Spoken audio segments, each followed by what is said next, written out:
बात आते हैं जी एंटी फंगल फंगल इन्फेक्शन में यूज़ होती है। ये क्लासिफिकेशन हम इसकी रहने देंगे। हम देखेंगे कि सिस्टेमिक में कौन सी यूज़ होती हैं और हमारे पास जो सी है कुटेनियस सब कुटेनियस में कौन सी ड्रग्स यूज़ होती हैं।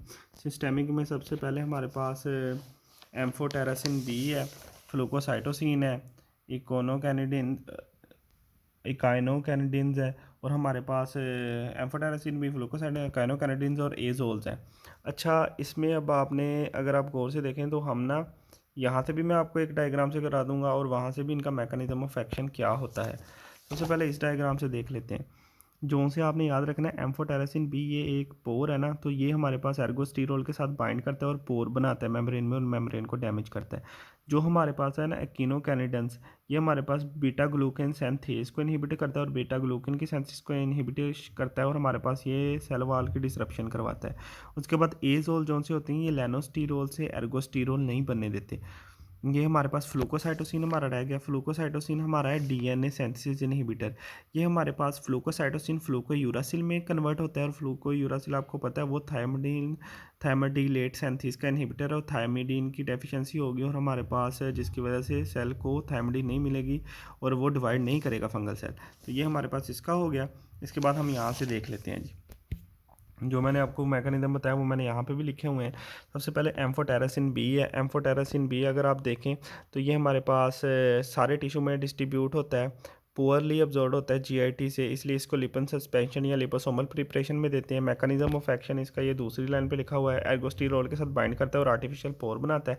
अब इसका आपने एम्फोटेरासिन कहाँ पे यूज़ होता है, ABCD से याद रखो।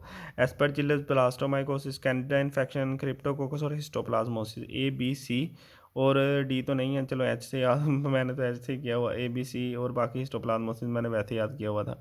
उसके बाद हमारे पास आ जाता है जी, इसके साइड इफ़ेक्ट यही है कि nephrotoxicity, neurotoxicity, GIT, fever, headache. उसके बाद फ्लोसाइटोसिन हर जगह डिस्ट्रीब्यूट होता है। इसके ये फ्लोसाइटोसिन जो सा है ये हमारे पास डीएमाइनेज की मदद से फ्लू यूरासिल में कन्वर्ट होता है, वो थायमिडाइलेट सिंथेज को इनहिबिट करता है। ये हमारे पास इसकी जितनी भी ड्रग्स हैं वो जहाँ पे भी ये यूज़ होता है वो सी से शुरू होता है। क्रिप्टोकोकस में, कैंडिडा में, क्रोमोब्लास्टोसिस में ये हमारे पास कम्बिनेशन में यूज़ होता है, ये अकेला नहीं यूज़ हो सकता। उसके बाद कीनोकैनिडेंस है, इसमें कैस्पोफंजिन, मीकाफंजिन है और ये ग्लूकेन सिंथेज को इनहिबिटर करते हैं। कैस्पोफंज ये सिर्फ कैंडिडा में यूज़ होते हैं। जो सी कैस्पो है ये डिसैमिनेटेड फॉर्म में यूज़ होगी। जो सी एंडुला फंजिन है ये इन्वेसिव फॉर्म में, या मैंने अवेसिव लिखा हुआ है ताकि मुझे याद रहे, इन्वेसिव फॉर्म में एम से मीका, और ये म्यूकोकुटेनियस फॉर्म में और जो उनका बोन मैरो ट्रांसप्लांट उनमें यूज़ होगी।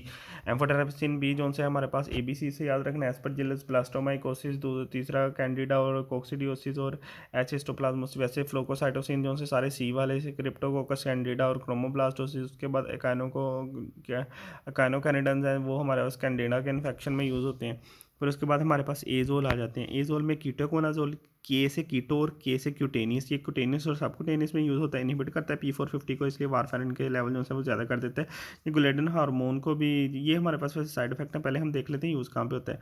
ये हमारे पास है सबसे पहले तो एजोल जो से हम वो डीमिथाइलेशन नहीं होने देते, लेनोस्टिरोल से हमारे पास एर्गोस्टिरोल नहीं बनने देते, इस वजह से डिसरप्शन करते हैं।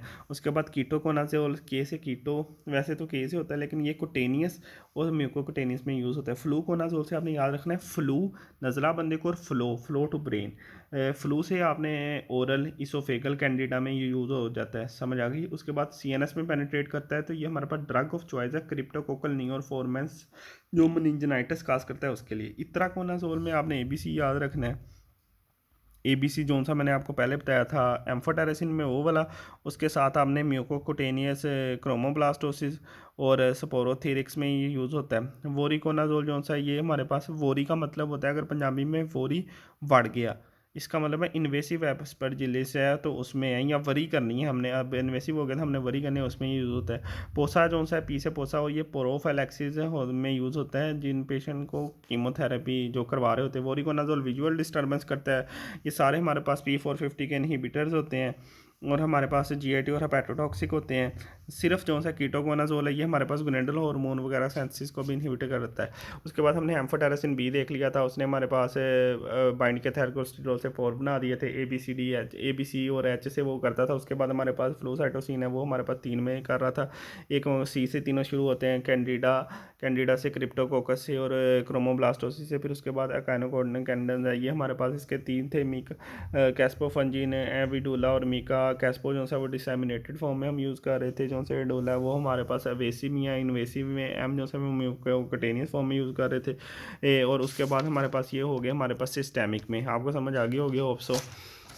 उसके बाद हमारे पास आ जाते हैं जी जो से यूज़ होते हैं टॉपिकल में। टॉपिकल में मैंने हेडिंग देना भूल गया, लेकिन इसको आपने जीटीए से याद रखना है। ग्राइसोफल्विन, टर्बिनाफिन और एजोल्स। ग्राइसोफल्विन जो से होते हैं ये स्टेटम कोर्निया में डिपॉजिट हो जाता है, और इसका मैकेनिज्म ऑफ एक्शन ग्राइसोफल्विन का ये होता है कि ये माइक्रोट्यूब्यूल्स जो से होते हैं ना, उनकी सिंथेसिस को इनहिबिट करता है। हम यहाँ से इनके मैकेनिज्म देख लेते हैं। ग्लाइसोफल्विन है, ये हमारे पास माइक्रोट्यूब्यूल के फंक्शन को इनहिबिट करता है, और उसके बाद ये synthesis and polymerisation of nucleic acid को उसको भी इनहिबिट करता है। फिर उसके बाद जो से ये हमारे पास यूज़ का ये डर्मेटोफाइट में ऑन्कोमाइकोसिस में यूज़ हो जाता है। डर्मेटोफाइट्स ऑन्कोमाइकोसिस में यूज़ हो जाता है। इसका डिसएडवांटेज ये है फोटोसेंसिटिविटी और कॉन्ट्राइंडिकेटेड इन पोरफायरिया। उसके बाद टर्बिनाफिन है। टर्बिनाफिन का जो सा मैकेनिज्म ऑफ एक्शन है ये वैसे मैंने आपको दिखाया नहीं, हम यहाँ से देख लेते हैं। ये स्क्वेलिन से स्क्वेलिन एपोक्साइड नहीं बनने देता, तो स्क्वेलिन एपऑक्सीडेज का इनहिबिटर है टर्बिनाफिन। एपॉक्सीडेज का इनहिबिटर है टर्बिनाफिन। ये हमारे पास एपॉक्सीडेज का इनहिबिटर है, और ये यूज़ होता है ऑन्कोमाइकोसिस में।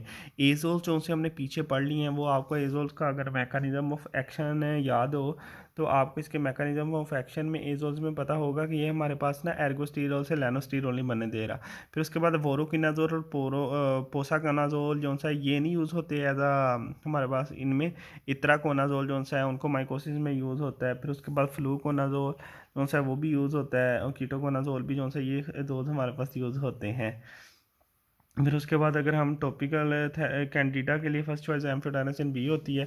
अगर हम टॉपिकल एंटीफंगल थेरेपी देखें तो उसमें नियास्टैटिन जो सा इसका सेम ही मैकेनिज्म होता है जो सा एम्फोटेरेसिन बी का होता है। और नियास्टैटिन हम जो से है ये टॉपिकली यूज़ कर लेते हैं लोकल कैंडिडा के लिए, टॉपिकली यूज़ करते हैं लोकल कैंडिडा के लिए।